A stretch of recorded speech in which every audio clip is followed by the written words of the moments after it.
তৌফিক আল্লাহ দান করেছেন। সেই জন্য মহান রব্বুল আলামিনের পাক আলিশান দরবারে দিল থেকে উঁচু আওয়াজে একবার বলি আলহামদুলিল্লাহ। মুআজ্জাজ হাজিরিন, যারা এই মাহফিলে এসে অন্তত বসেছি, আপনাদের এই কয়েকজন মানুষের কাছে আমার আবদার থাকবে, প্রত্যেকেই শুরু থেকে শেষ পর্যন্ত আমার আলোচনাটা একটু মনোযোগ দিয়ে শুনবেন। মাঝখানে কেউ উঠে যাবেন না, আর যাওয়ার থাকলে এখনই যেতে হবে। কারণ হচ্ছে আমি যতক্ষণ আলোচনা করব, চেষ্টা করব আল্লাহর ঐশী বাণী পবিত্র কোরআন থেকে এবং আল্লাহর হাবিব রহমাতুল লিল আলামিন নুরানি নবীজির জবানে পাক, যে জবানে পাক সম্পর্কে পবিত্র কালামের আমার আল্লাহ পাক রব্বুল আলামিন বলেছেন, ইন হুয়া ইল্লা ওয়াহয়ুন ইউহা। ওই জবান কখনো নিজের মন মস্তিষ্ক থেকে কোনো কিছুই বলে না, বরং আল্লাহ তার দিলের মধ্যে যা ঢেলে দেয় তিনি তাই বলেন। সুবহানাল্লাহ। আল্লাহর হাবিবের পাক জবান, এই জবান থেকে মন যাচায় তাই তিনি বলেন না, বরং আল্লাহর ইশারায় তার কলবের মধ্যে যা আসে তিনি আল্লাহর পক্ষ থেকে তাই বলেন। সুবহানাল্লাহ। সেই রাসূলের হাদিস থেকে গুরুত্বপূর্ণ ইম্পর্টেন্ট কিছু আলোচনা রাখার চেষ্টা করব, যাতে করে আমাদের দিমাগের মধ্যে এই মাহফিলে আসাটা সার্থক হয়। আপনি কিছু সময় মাহফিলে বসেছেন, অন্তত কিছু শিখে যেন বাড়ি যেতে পারেন, কিছু আমল করার জন্য যেন উদ্বুদ্ধ হতে পারেন, কিছু শিখে যেন নিজের জীবনটাকে পরিচালিত করতে পারেন।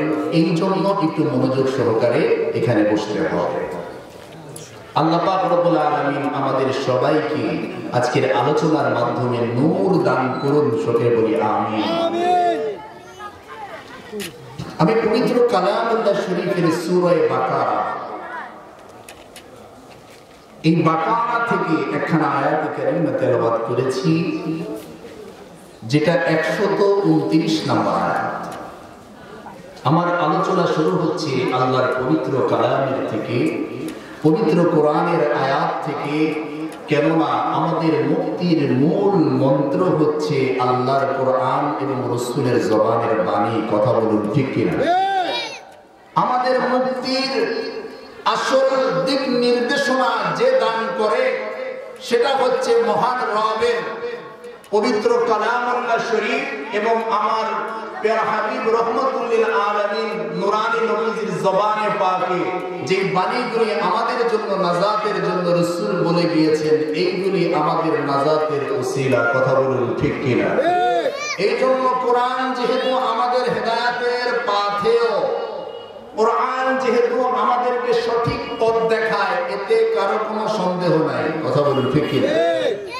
কোরআনকে মুক্তির দিশারি যে না মানবে সে কোনোদিন মুসলমান হতে পারে না। কথা বলুন ঠিক কিনা? কোরআনকে যারা আপন করতে না পারবে, কোরআনকে যারা মুক্তির দিশা মানতে না পারবে, তারা কোনোদিন মুসলমান হতে পারে না, তারা কোনোদিন হেদায়েতের আলো পাবে না। কথা বলুন ঠিক কিনা? সেই পবিত্র কোরআন থেকে আলোচনা হবে, সেই পবিত্র কোরআন থেকে আজকে আমরা হেদায়েতের পথ আমরা পাওয়ার চেষ্টা করব। আল্লাহ পাক আমাদেরকে তৌফিক দান করুন, সকলে বলি আমিন। গভীর মনোযোগ। আল্লাহ পাক রব্বুল আলামিন পবিত্র কালামুল্লাহ শরীফ সূরা বাকারা, পবিত্র কোরআনের 2 নম্বর সূরা সূরা বাকারা, সূরা বাকারার 127 নম্বর আয়াত থেকে আমার আল্লাহ এই বিষয়ের আলোচনা শুরু করেছেন। পবিত্র কোরআনের 1 নম্বর পারা 19 নম্বর পৃষ্ঠার মধ্যে আলোচনা এসেছে। পবিত্র কোরআনের সূরা বাকারার 127 থেকে 129 নম্বর আয়াতের মধ্যে আমার আল্লাহ বড় চমৎকার একটি আলোচনা উম্মতে মুহাম্মাদীর জন্য বয়ান করেছেন। যে ঘটনা আপনার জানার দরকার মনে করেছেন বলে আমার আল্লাহ এই ঘটনাটি, এই আয়াতকে কোরআনের আয়াত বানিয়ে আমাদের জন্য দিয়েছেন। কথা বলুন ঠিক কিনা?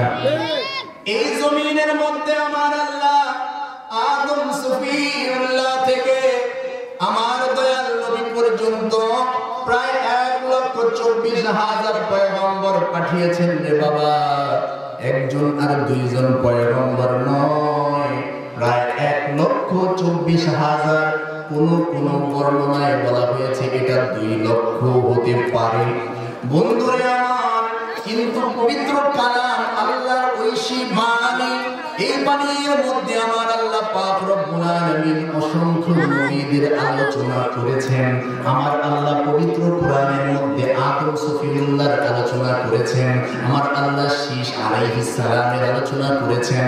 আমার আল্লাহ হযরতে নূহ আলাইহিস সালামের আলোচনা করেছেন।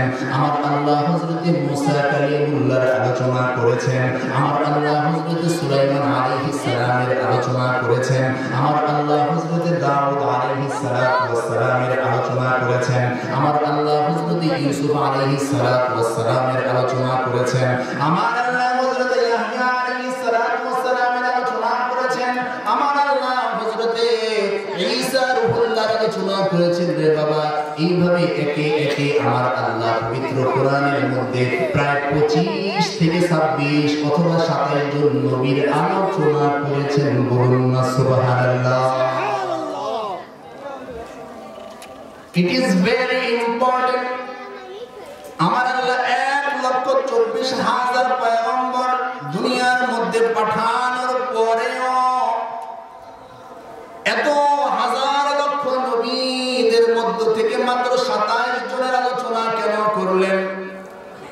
আমার আল্লাহ চাইলে তো 1000 নবীর আলোচনাও করতে পারতেন। আমার আল্লাহ চাইলে তো 100 জন নবীর আলোচনা করতে পারতেন। কথা বলুন ঠিক কিনা? প্রশ্ন আসে কিনা?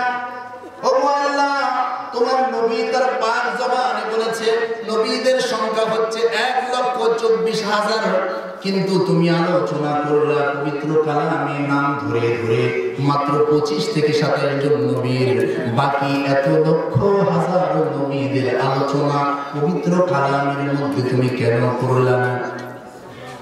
বন্ধুরে আমার, বন্ধুরে আমার, বড় গভীর মনোযোগ। আমার দয়াল নবী, সৃষ্টির সভাপতি, আমার মায়ের নবী রহমাতুল লিল আলামিন, আপনি আর আমি যে নবীর উম্মত হয়েছি রে বাবা, একটু দয়া করে যারা রাস্তায় দাঁড়িয়ে চা খাচ্ছেন অথবা বাজারের মধ্যে বসে আছেন, মাহফিলের আওয়াজ আপনার কানে যাচ্ছে, কম্বলের নিচে ঘরের মধ্যে শুয়ে আছেন, দুটি হাত জোর করে বলছি একটু মাহফিলে আসেন। আজকের আলোচনা আপনার জীবনের মোড় ঘুরিয়ে দিতে পারে। বলুন না আমিন। কারণ বাবা, আমি বাড়ি থেকে কোনো গল্প লিখে আনি নাই যে গল্প শোনাইব। কারণ আমি কোনো গল্প বাজ লোক নই যে আপনি গল্প শোনাবো। আমি পবিত্র কালামের সূরা বানিয়ে সূরা বাকারার 127 থেকে 129 নম্বর আয়াতের আমি ব্যাখ্যা, বিশ্লেষণ, তরজমা আপনাদেরকে করার চেষ্টা করব। কেন করব? কারণ এই আয়াত তো আমার আল্লাহ আপনাকে আমাকে এমনি এমনি পাঠান নাই, আমাদের নাজাতের জন্যই তো পাঠিয়েছেন। কথা বলুন ঠিক কিনা? গভীর মনোযোগ, একটা শব্দ যেন ছুটে না যায়।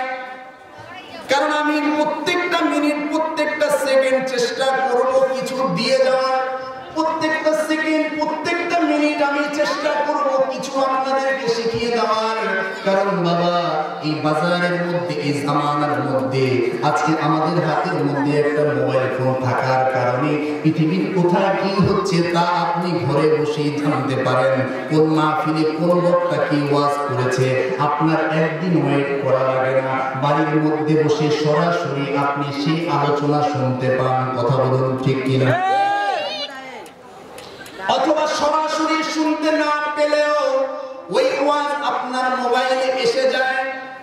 আপনি ঘরের মধ্যে বসে আপনি দুনিয়ার সমস্ত উলামায়ে কেরাম আলেমদের বয়ান আপনি শুনতে পাচ্ছেন, কিন্তু বাবা আপনি কি কখনো ভেবেছেন আল্লাহর হাবিব রাহমাতুল লিল আলামিন তার পবিত্র জবানে একখানা হাদিস শরীফ বয়ান করেছেন, যে হাদিসটা 10টি বিশুদ্ধ হাদিসের কিতাবের মধ্যে একসাথে বয়ান হয়েছে। এই হাদিসটা একসাথে 15 জন সাহাবী তার জবান থেকে শুনে আমাদেরকে শুনিয়েছেন। বলুন না সুবহানাল্লাহ। হাদিস শরীফটি শুনিয়ে দিচ্ছি। আমার মায়ার নবী রাহমাতুল লিল আলামিন বলেন, আন আবি হুরায়রা রাদিয়াল্লাহু তাআলা আনহু قال النبي صلى الله عليه وسلم إن بني إسرائيل تفرقت على 72 ملة وستفترق أمتي على 73 ملة وستفترق أمتي على 73 ملة كلهم في النار إلا ملة واحدة চিৎকার করে বলুন সুবহানাল্লাহ। আমার মায়ের নবী কি বলেছেন এবার তরজমা শুনেন।